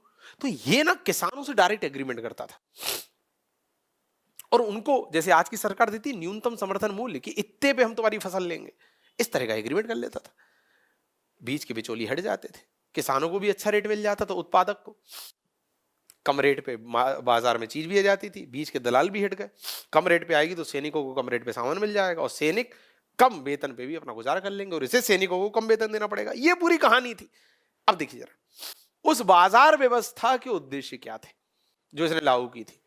पॉइंट नंबर 1, बर्नी ने कहा, बर्नी का मत है जो उसने अपनी पुस्तक तारीख फिरोजशाही में कहा, उसने कहा कि सैन्य उद्देश्य से प्रेरित था, जो मैंने भी आपको बताया। दूसरा, अमीर खुसरो मत, खिलजी की बाजार व्यवस्था जन कल्याण की भावना से प्रेरित थी। तीसरा, अन्य मत, कुछ अन्य लोगों का कहना है कि इस व्यवस्था का उद्देश्य था मुद्रास्फीति को नियंत्रित करना, मतलब महंगाई। तीनों अलग अलग मत बता दी। अगला आइए, अलाउद्दीन खिलजी की बाजार व्यवस्था के स्रोत, ये हमें जानकारी मिलती कहां से? अमीर खुसरो की पुस्तक खजाइन उल फुतूह, बर्नी की पुस्तक तारीख फिरोजशाही और फतवाए जहांगीरी, इनसे मिलती। अगला, अलाउद्दीन खिलजी के आर्थिक सुधार, अकेला बाजार व्यवस्था थोड़ी लाया वो, दूसरे भी आर्थिक सुधार करे। तो सारे आर्थिक सुधार 3 मार्कर के हिसाब से देखिए। पहला डॉट, अनुदान भूमि को वापस लेकर खालसा भूमि मतलब राज्य भूमि में बदला। मध्यम वर्ग मतलब बिचौलिया, बीच के मीडिएटर, दलालों का अंत किया। क्या होता था, राजा बांट देते थे ना जमीन अनुदान में, सबसे का अलावा वापस करो, सरकारी जमीन वापस करो, राज्य की भूमि, जैसे कहा गया खालसा भूमि, ताकि इसका जो पैसा है वो राज्य के खजाने में आए। दूसरा, भूमि की पैमाइश कराई, और दोआब क्षेत्र जो होते थे जहां 2 नदियों का संगम हो रहा है, वहां किसानों से 50% तक टैक्स लिया, क्योंकि उत्पादन ज्यादा होता है वहां। तीसरा, 4 प्रकार के बाजारों की व्यवस्था की, जो मैंने अभी थोड़ी देर पहले बताया। तो 3 पॉइंट्स, पहला खालसा भूमि, दूसरा मध्यस्थ हटाए, तीसरा 50% टैक्स लिया उन लोगों से जो द्वाब क्षेत्र में, और चौथा बाजार व्यवस्था लाया। आगे देखिए, अमीर हसन देहलवी कौन है, व्यक्ति है, किसके दरबार में थे और किस रचना को रचा? देखिए जरा, अन्य नाम इनका, एक नाम था भारत का शेख सीदी, दूसरा इन्हें संरक्षण दिया अलाउद्दीन खिलजी ने, तीसरा इन्होंने रचना रची फवायद उल फवाद। ठीक, आगे आइए, शिहाबुद्दीन उमर खान, ये कौन है भाई साहब? खिलजी वंश का तीसरा राजा, दूसरा दिल्ली सल्तनत का 13वां सुल्तान, तीसरा 1316 में अलाउद्दीन खिलजी की मौत के बाद ये शासक बना था। और दोस्तों, ये क्वेश्चन एमपीपीएससी मेंस में आ चुका है। ठीक, 3 मार्कर में। अगला आइए, उलेमा। उलेमा कौन होते थे? जैसा मैंने बताया, इस्लामी जो धर्माचार्य हैं, या जो शरीयत के कानून को बिल्कुल रूढ़िवादी तरीके से उसकी व्याख्या करते हैं, उसे उलेमा कहते हैं। धर्म प्रमुख, जिनका धार्मिक के साथ साथ राजनीति क्षेत्र में भी प्रभाव था। तो ये पूरी बातें हमने लिख दी। क्लियर, आगे बढ़िए। खालसा भूमि, अब भी मैंने बताया, एक तरह की राजकीय सरकारी भूमि। सल्तनत कालीन कृषि योग्य भूमि, जो केंद्र सरकार के सीधे नियंत्रण में थी, कृषि योग्य, जहां खेती हो सकती है, उपजाऊ। अमलाक या मिल्क, ये क्या है? ये एक वंशानुगत भूमि थी। वंशानुगत मतलब आज मेरी है तो अगले बार मेरे बेटे को ही मिलेगी, फिर उसके बेटे को, जिसे धर्म संबंधी या अन्य दान के कार्यों के लिए प्रदान किया जाता था। जैसे मैं कोई धार्मिक आदमी हूं तो मुझे दे दिया जाएगा, अब वही भूमि मेरे बच्चे को मिल जाएगी, उसके बच्चे को मिल जाएगी, ये सब था। आगे आइए, इतलाकी, ये क्या है? सल्तनत कालीन वह भूमि जिसका प्रबंधन सुल्तान अपने द्वारा नियुक्त कर्मचारी के जरिए करता था। क्लियर, एक चीज बार बार मेंशन करना, किस टाइम पीरियड की है? तो सल्तनत कालीन। किसी भी चीज में जरूर बताया करो किस राजा या किस वंश के टाइम पीरियड की है। अगला, इदरार। इदरार क्या है भाई? सल्तनत कालीन विद्वानों और धार्मिक लोगों को दी जाने वाली आर्थिक सहायता, वो है इदरार। अगला, लिवाइच, ये क्या है? सल्तनत कालीन रुई भरी हुई पोशाक, वस्त्र जिसमें रुई भरे हो, कॉटन, सल्तनत कालीन। अगला आइए, सदका, ये क्या है? सल्तनत कालीन एक प्रकार का धार्मिक कर। अगला आइए, मेमार, सल्तनत कालीन इमारतों का निर्माण करने वाला अधिकारी। अगला आइए, दादवेग, सल्तनत कालीन शहर का अधिकारी, जो शहर को देखता था। बलाहार, सल्तनत कालीन साधारण किसान, उसे बलाहार कहते थे। अगला आइए, जहांदारी, सल्तनत कालीन शासन प्रबंधन या राज व्यवस्था, सल्तनत कालीन जो राज व्यवस्था थी उसे कहा जाता था जहांदारी। अगला, जिम्मी, सल्तनत काल में किसी देश पर विजयोपरांत, मतलब किसी देश पे आपने विजय प्राप्त कर ली, विजयोपरांत भी प्रजा इस्लाम स्वीकार ना कर जजिया देना स्वीकार करे तो उसे जिम्मी कहते थे। किसी इस्लामी राजा ने किसी क्षेत्र को जीत लिया और वहां की जनता से उसने कहा कि इस्लाम अपनाओ, नहीं तो मैं तुम्हें मार डालूंगा, या तो इस्लाम अपनाओ या तो एक टैक्स दो अपनी सुरक्षा के बदले, जजिया कर। उन्होंने कहा हम टैक्स दे देंगे पर हम इस्लाम नहीं अपनाएंगे जबरदस्ती। उस जनता को कहा गया जिम्मी। और जजिया क्या होता है पुराने लेक्चर में पढ़ाया है मैंने। चलिए, फवाजील, सल्तनत कालीन अधिशेष भू राजस्व, जो सरप्लस रेवेन्यू प्राप्त होता था। फिकह, एक इस्लामी धर्म नीति का ज्ञान, शाहनाए मंडी। अब देखिए, अलाउद्दीन खिलजी ने 4 बाजारों की स्थापना करी। उसमें से जो एक बाजार था वो था गल्ला बाजार या मंडी, जहां पर अनाज और ये सब बेचा जाता था। उसकी देखरेख करने वाला अधिकारी था शाहनाए मंडी। देखिए क्या लिखा, अलाउद्दीन के काल में अनाज या गल्ला बाजार की देखरेख करने वाला अधिकारी। अगला आइए, राय परवाना, जो दूसरा बाजार था एक और, वो था विदेशी वस्तुओं का बाजार। विदेशी व्यापारी आते थे, वहां अपना सामान बेचते थे। उस बाजार को जो कंट्रोल करता था वो था राय परवाना। देखिए, अलाउद्दीन के काल में वस्त्र और विदेशी वस्तुओं का बाजार की देखरेख करने वाला अधिकारी। क्लियर, किसके काल में था और क्या काम करता था। अगला आइए, इंसाफ का बाजार। ये जो विदेशी वस्तुओं का बाजार था, जिसमें विदेशी लोग आके सामान बेचते थे, उन्हें एश्योर किया जाता था कि तुम ना एक निश्चित मूल्य पर चीजें बेचो, मतलब वही मूल्य नियंत्रण करना उद्देश्य था। पर उन्हें यह भी वादा किया जाता था कि यदि इस चक्कर में तुम्हारा कोई लॉस हुआ तो उसकी भरपाई हम करेंगे। इसलिए इसे कहा गया इंसाफ का बाजार। देखिए, सराय ए अदल, उस बाजार का नाम था सराय ए अदल, ब्रैकेट में लिखा है विदेशी वस्तुओं का बाजार को कहा जाता था, क्योंकि व्यापारी को हुए नुकसान की भरपाई राजकोष से की जाती थी। क्लियर। अगला आइए, सराय ए अदल, उसी बाजार के बारे में टिप्पणी आ गई। तो देखिए क्या लिखा मैंने, अब पॉइंट्स विद हेडिंग आई है, देखो इतनी देर बाद। पहला डॉट, तात्पर्य क्या है, अलाउद्दीन द्वारा शुरू विदेशी वस्तुओं का बाजार। अन्य नाम क्या था, इंसाफ का बाजार। पंजीयन विभाग, इसमें पंजीयन कराना पड़ता था, रजिस्ट्रेशन। दीवाने रियासत नाम के विभाग में पंजीयन कराना पड़ता था, जो भी व्यापारी है सामान बेचना चाहता था। और प्रमुख अधिकारी कौन था इसकी देखरेख करने वाला, राय परवाना, ये भी हमने देखा। आगे आइए, दिल्ली सल्तनत का अर्थशास्त्री, अभी मैंने बताया अलाउद्दीन को कहा जाता है अर्थव्यवस्था की उसकी समझ के लिए। अगला आइए, अलाउद्दीन खिलजी की आर्थिक नीति के स्रोत, हमें जानकारी कहां से मिली उसकी सब नीति की, जियाउद्दीन बर्नी की किताब है तारीख फिरोजशाही, उससे हमें पता चलता है कि अलाउद्दीन खिलजी जो है इसके आर्थिक फैसले जो है वो किस तरह के थे। अगला आइए, मुबारक शाह खिलजी, एक फिर राजा आ गया। क्या है मामला, तो मैं बताता हूं, कोई भी राजा है तो उसका वंश, उसकी शाखा, ये सब बता दो, तो खिलजी वंश का था। उपाधि थी इसकी एक, हर राजा की बताने को मैं बोलता हूं। दिल्ली सल्तनत का पहला राजा जिसने स्वयं को खलीफा घोषित कर दिया। कार्य क्या किया इसने, नायाब ममलिकात के पद पर बैठाया। किसको, खुसरो खां को, जो इस पद पर बैठने वाला अंतिम व्यक्ति था। क्लियर। आगे बढ़िए, नसीरुद्दीन खुसरो, ये कौन था, एक राजा फिर आ गया। वंश खिलजी, उपाधि पैगंबर का सेनापति। मृत्यु कैसे हुई, इसके गवर्नर गयासुद्दीन तुगलक ने इसकी हत्या कर दी और फिर तुगलक वंश की स्थापना की थी। और विशेष क्या है, ये एकमात्र हिंदू परिवर्तित शासक था, हिंदू परिवर्तित, जो कन्वर्ट हुआ था। क्लियर। तो साथियों, खिलजी से रिलेटेड भी जितने क्वेश्चन थे सब हो गए। अब देखिए, अब हम तुगलक की तरफ शिफ्ट कर रहे हैं, चीजें सीक्वेंस में चल रही है बिल्कुल, और हर डायमेंशन कवर हो रहा है, देख रहे हैं आप। उपाधि भी पूछ रहे हैं, स्रोत के बारे में भी पूछ रहे हैं, किसी राजा पे भी टिप्पणी पूछ रहे हैं। अगला देखें, दिल्ली सल्तनत का पहला शासक जिसने गाजी की उपाधि धारित करी।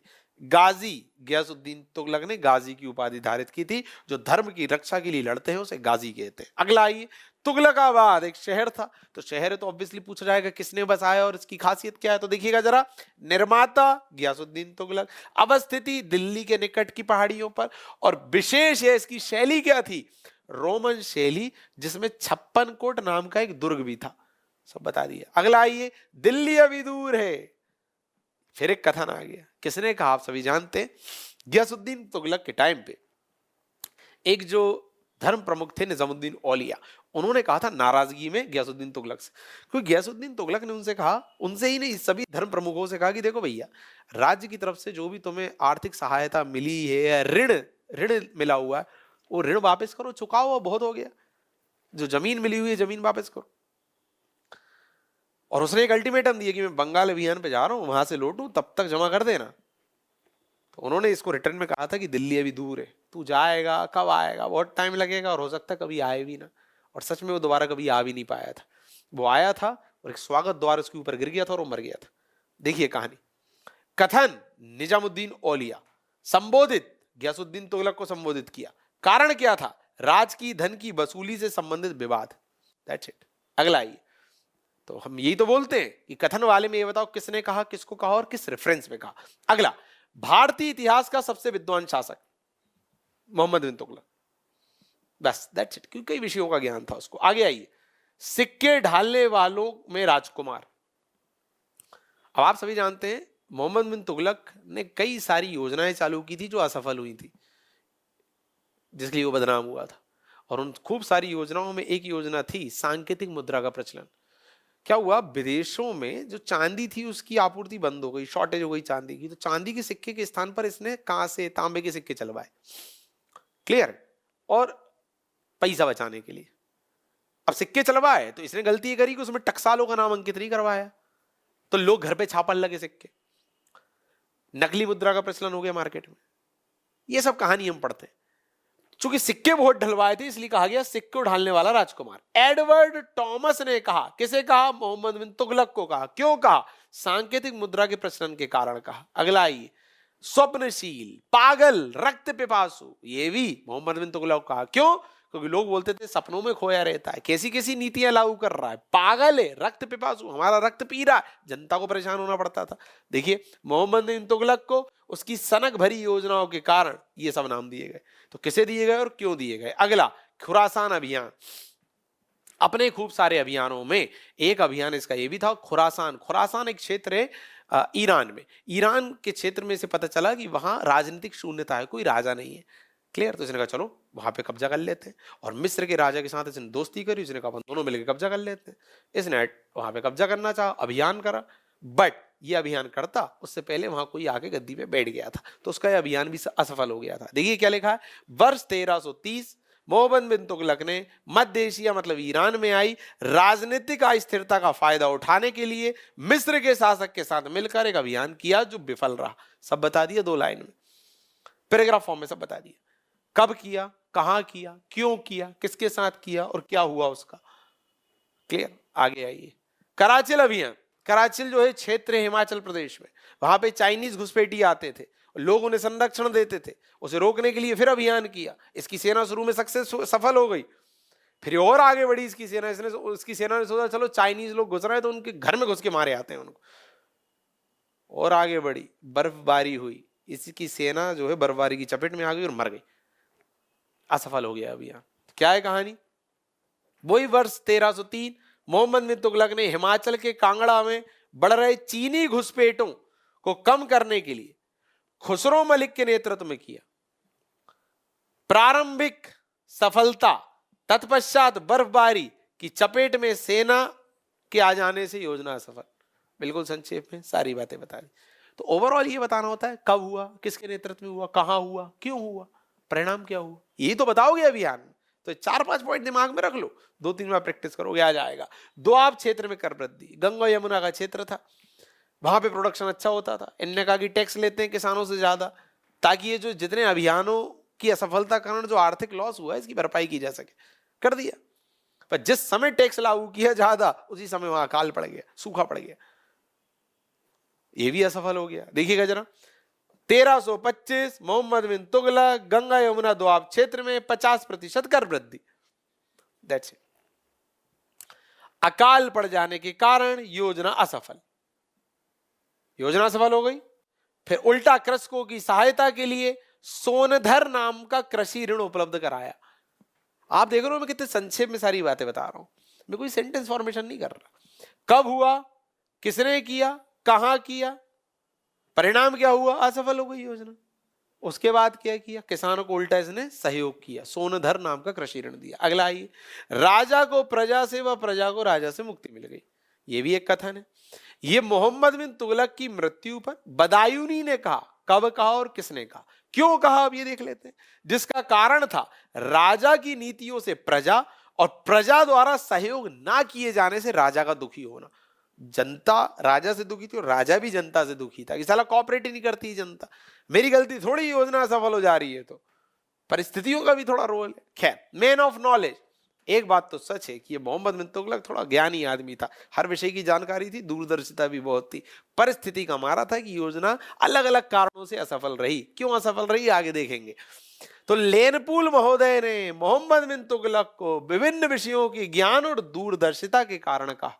किसने कहा, किसे कहा और क्यों कहा। अगला आइए, दिल्ली सल्तनत का शासक जिसने 2 बार राज्याभिषेक कराया और 2 बार खलीफा से शासन का प्रमाण पत्र लाया। खलीफा मतलब मुस्लिम जगत का सबसे बड़ा इकाई, उसे 2 बार शासन करने का प्रमाण पत्र लाया। फिरोज शाह तुगलक, पहली बार ठट्टा में, दूसरी बार दिल्ली में इसने राज्याभिषेक कराया। फिरोज शाह तुगलक चचेरा भाई था मोहम्मद बिन तुगलक का। खैर, अब मोहम्मद बिन तुगलक पे दोबारा आओ। जो राजधानी परिवर्तन करी उसने, एक और डिसीजन लिया उसने, राजधानी परिवर्तन।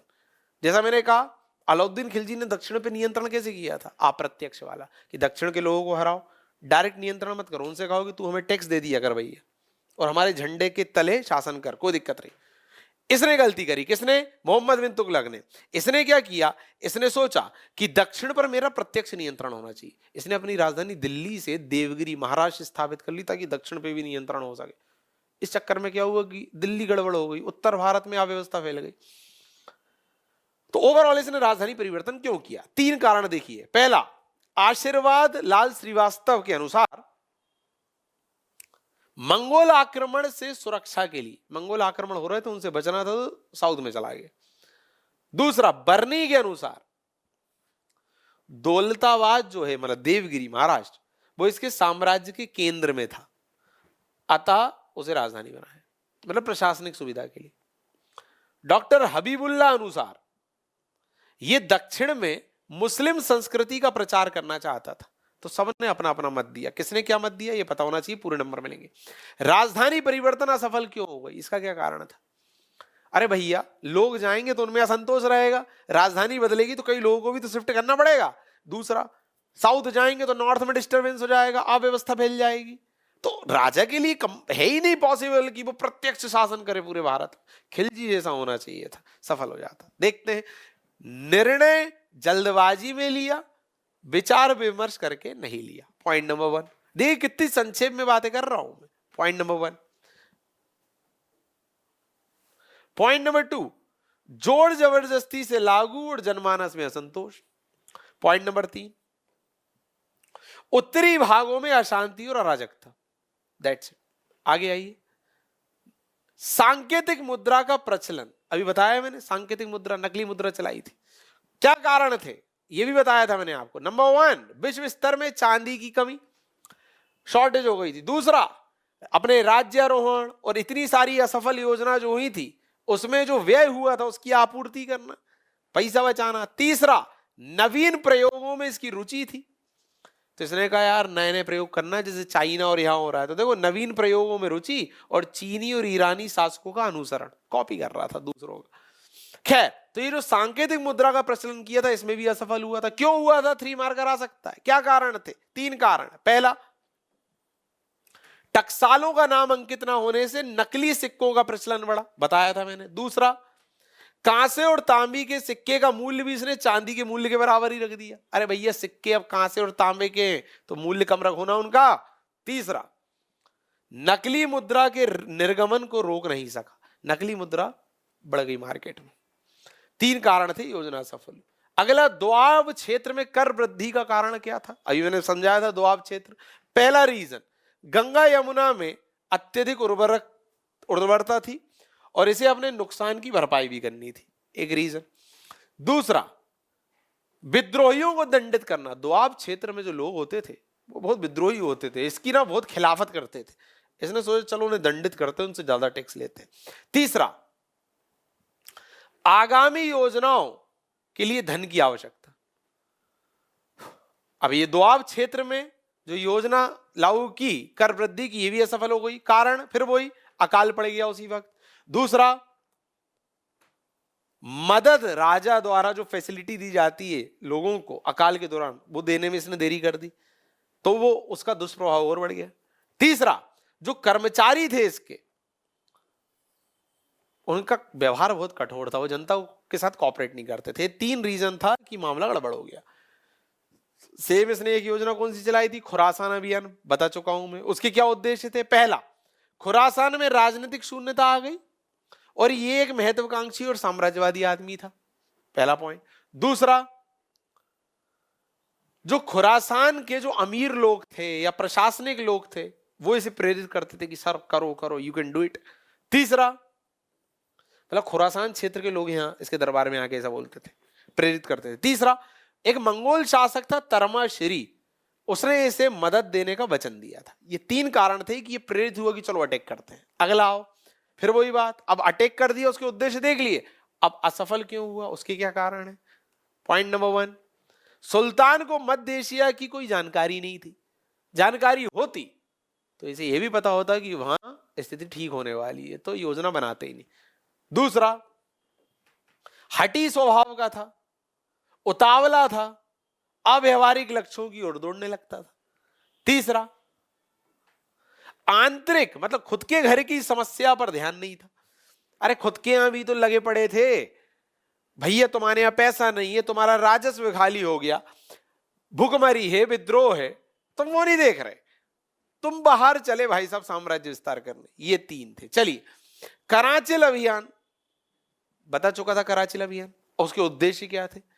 पहला, इस क्षेत्र में बढ़ रही चीनी घुसपैठ या प्रभाव। दूसरा, यहां के शासकों द्वारा विद्रोहियों को दिया जा रहा संरक्षण। क्यों असफल हुआ, मैंने बताया था शुरू में तो प्रॉपर जीत रहे थे, इन्होंने घुसपैठियों को भगा दिया था बाहर। अब बाहर जब भगा दिया, मौसम खराब है तो वापस आ जाओ भैया, मौसम खराब फिर भी हम तो और आगे जाएंगे, उनके घर में घुस के उन्हें मारेंगे, तो जाओ फिर। मौसम की अनियमितता थी, प्रारंभिक सफलता के बाद मौसमी विषमताओं के बावजूद आगे बढ़ना, और चपेट में आ गई सेना, निपट लिए। अगला, जौनपुर नगर, एक नगर था ऑब्वियसली, किसने बसाया, किसकी जगह पर बसाया और क्यों बसाया, फिरोज शाह तुगलक ने बसाया। अलाउद्दीन के सेनापति जफर खां के नाम पर बने जाफराबाद के स्थान पर बसाया, और क्यों बसाया, अपने भाई जोना खां, जोना खां मतलब वही मोहम्मद बिन तुगलक का वास्तविक नाम था जोना खां, उसके नाम पर बसाया जौनपुर। किसने बसाया, किसके स्थान पर बसाया और किसके नाम पर बसाया।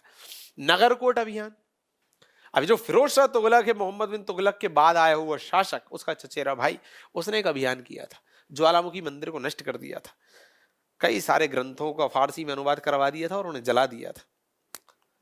नगरकोट अभियान, अभियान करता कौन था, फिरोज शाह तुगलक। वर्ष 1361, काम, ज्वालामुखी मंदिर को नष्ट कर संस्कृत ग्रंथों का फारसी में अनुवाद कराया। उदाहरण है दलायते फिरोज शाही, ये ग्रंथ था जिसका इसने अनुवाद कराया था।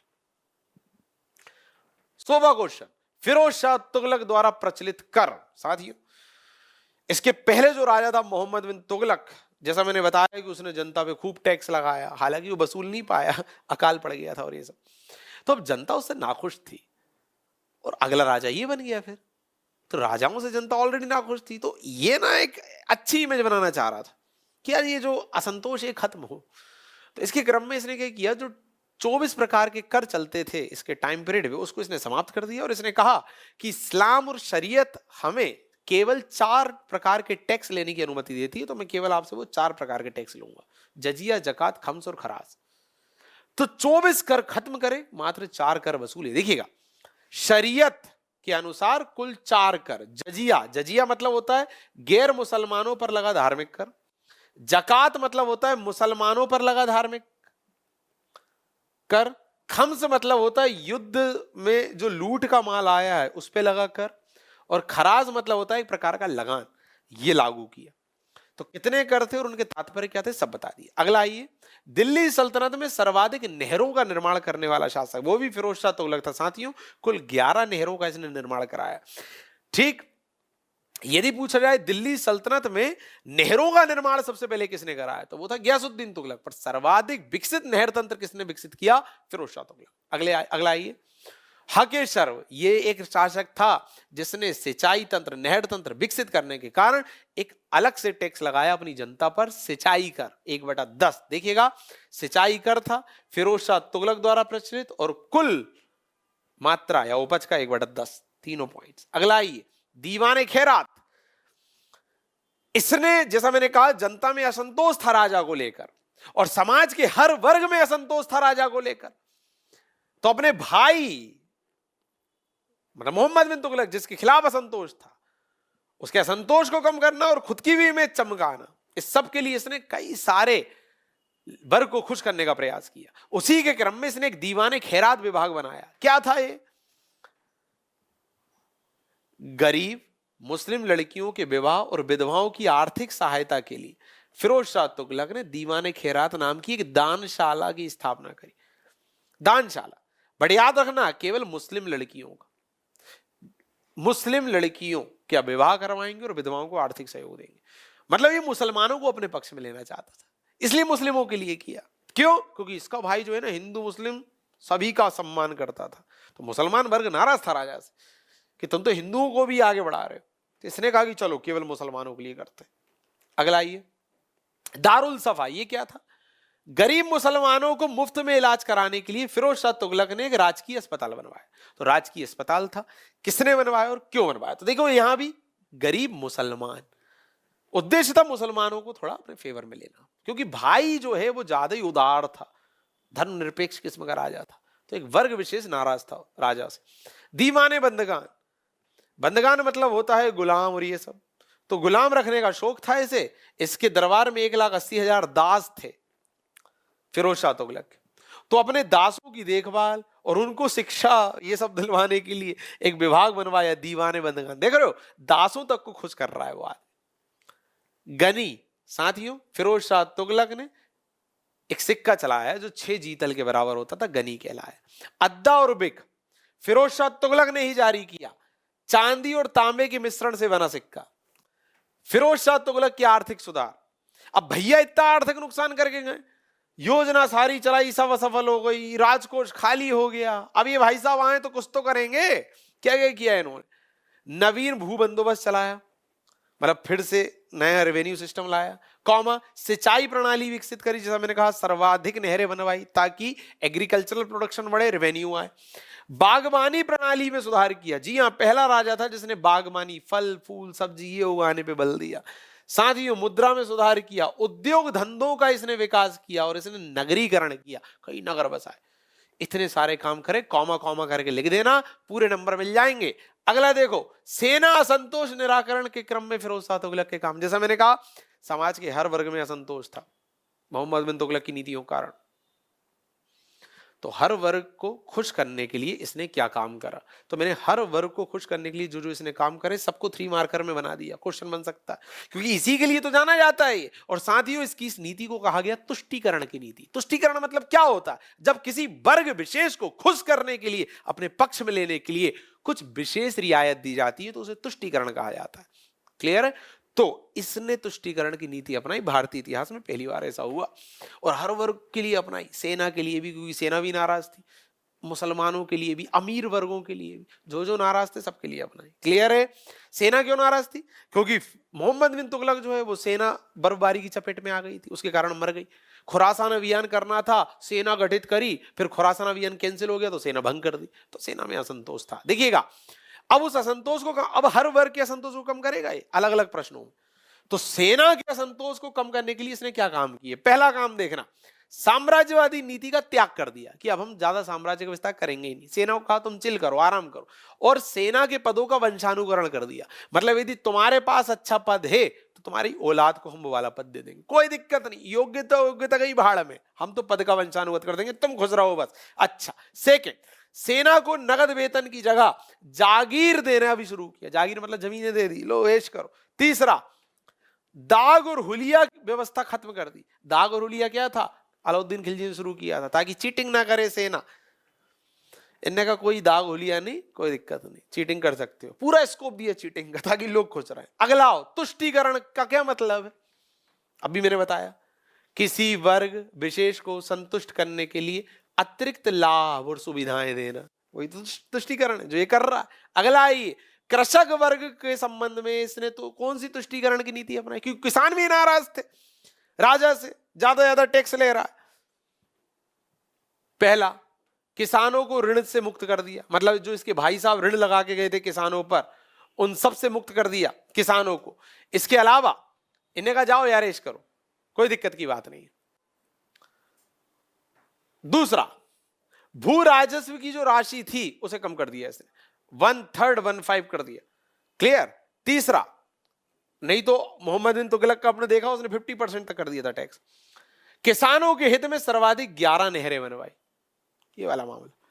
अगला आइए, अमीर वर्ग के संबंध में फिरोज शाह तुगलक की तुष्टीकरण की नीति। अब अमीर वर्ग भी नाराज था राजा से। अमीर वर्ग मतलब जैसा मैंने भी बताया था, धर्म राजनीति सब में वर्चस्व रखने वाला एक वर्ग।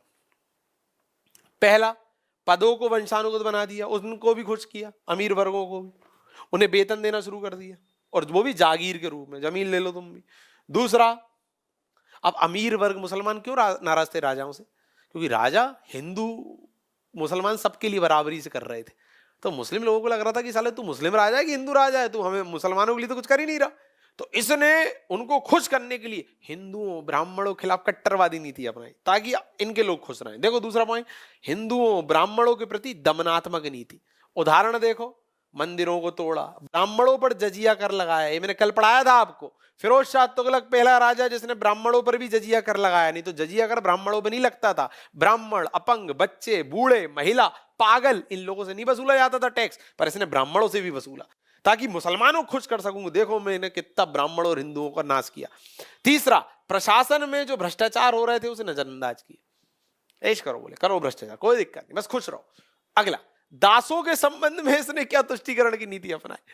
पहला, दासों की देखभाल के लिए एक अलग विभाग बनाया, दीवाने बंदगान, जो दासों की देखभाल करेगा, उन्हें सुविधाएं देगा। दूसरा, 36 कारखाने स्थापित करे और उन्हें नौकरियां दी, और दासों के निर्यात पर पाबंदी भी लगाई। 3 काम करे। अगला आइए, सल्तनत काल का अकबर। साथियों, फिरोज शाह तुगलक को ही कहा जाता है। क्यों कहा जाता है? क्योंकि जन कल्याणकारी काम करे इसने। क्लियर? और किसने कहा? हेनरी एलियट एल फिंस्टन ने कहा। किसने कहा? किसको कहा? क्यों कहा?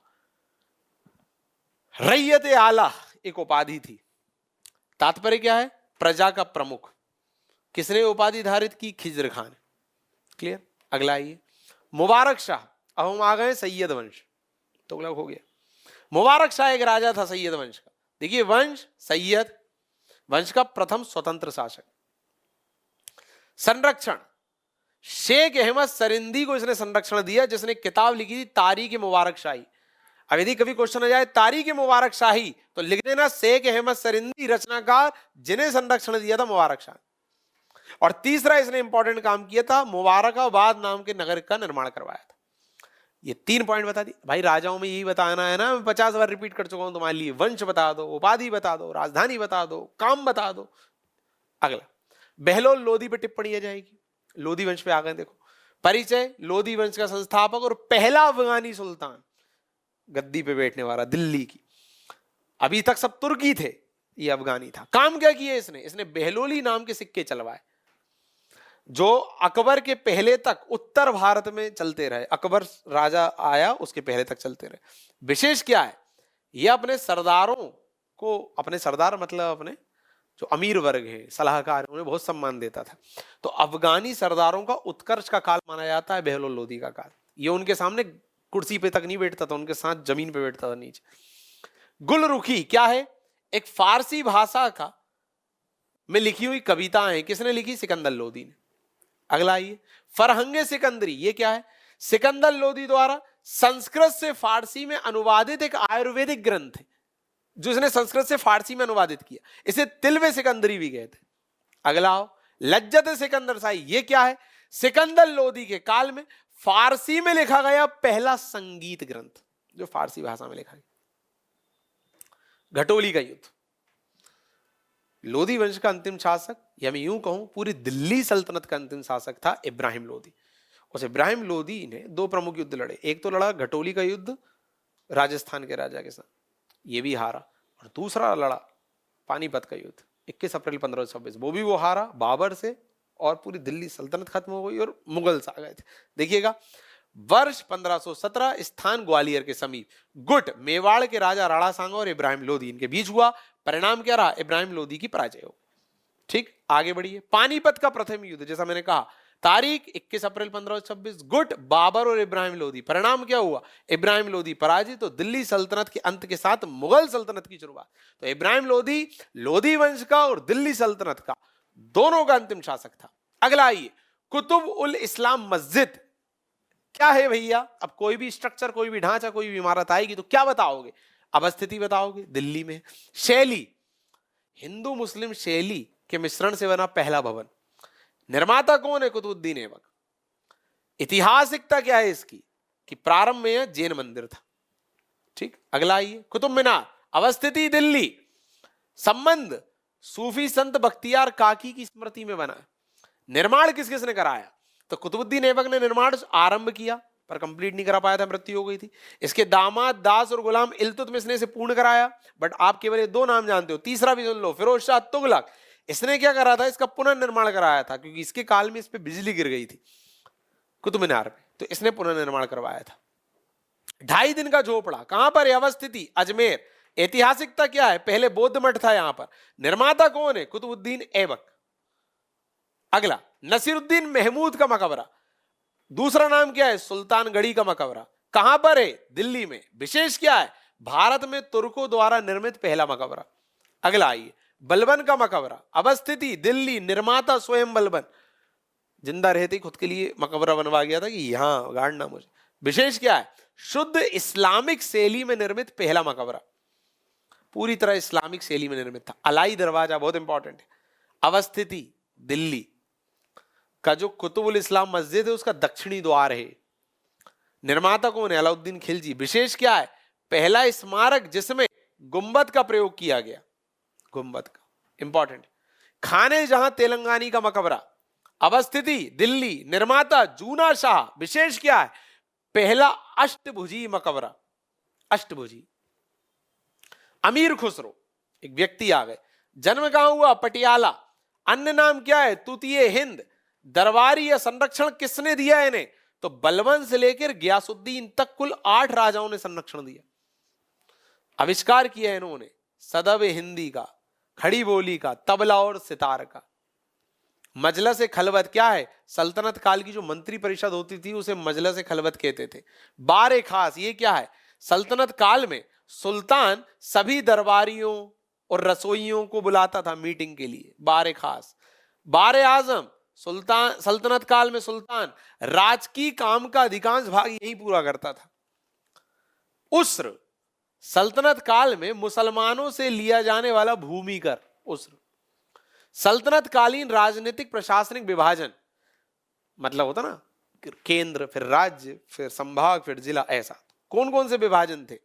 नंबर 1 पे था प्रांत, मतलब केंद्र की बात का बता रहे हैं हम। पहले केंद्र, फिर केंद्र बैठा था नंबर 1 प्रांत में, तो प्रांत ऑब्लिक इक्ता ऑब्लिक सूबा, तीनों नाम लिख दिया ऑब्लिक करके। ब्रैकेट में लिखा है नायाब, मतलब इसको संभालता था नायाब। दूसरा शिख ऑब्लिक जिला, शिख या जिला एक ही बात है। ब्रैकेट में लिखा शिकदार, जो इसे संभालता था। तीसरा परगना, ब्रैकेट में लिखा आमिल, जो इसे संभालता था। चौथा सौ गांव का समूह था, ब्रैकेट में लिखा अमीर सदा, जो इसे संभालता था। और आखिरी ये गांव, ब्रैकेट में लिखा है सबसे छोटी इकाई। खास खेल, सल्तनत काल में सुल्तान की स्थायी सेना जो थी वो खास खेल थी। और साथियों आज का आखिरी क्वेश्चन, मुक्ताई, सल्तनत काल में लगान निर्धारित करने की मिश्रित प्रणाली एक थी जैसे मुक्ताई कहते थे। बहुत बहुत धन्यवाद। ये थे 137 3 मार्कर दिल्ली सल्तनत से संबंधित, जिसमें हमने प्रयास किया शॉर्ट में आपको कहानी भी सुना दें, नंबर ऑफ क्वेश्चन से आपको अवगत करा दें, थोड़ा पैटर्न भी बता दें कि देखो थ्योरी में भी लिख सकते हो, पॉइंट में लिख सकते हो, पॉइंट विद हेडिंग में भी लिख सकते हो। और अगले लेक्चर में मिलेंगे अगले टॉपिक के साथ। बहुत बहुत धन्यवाद।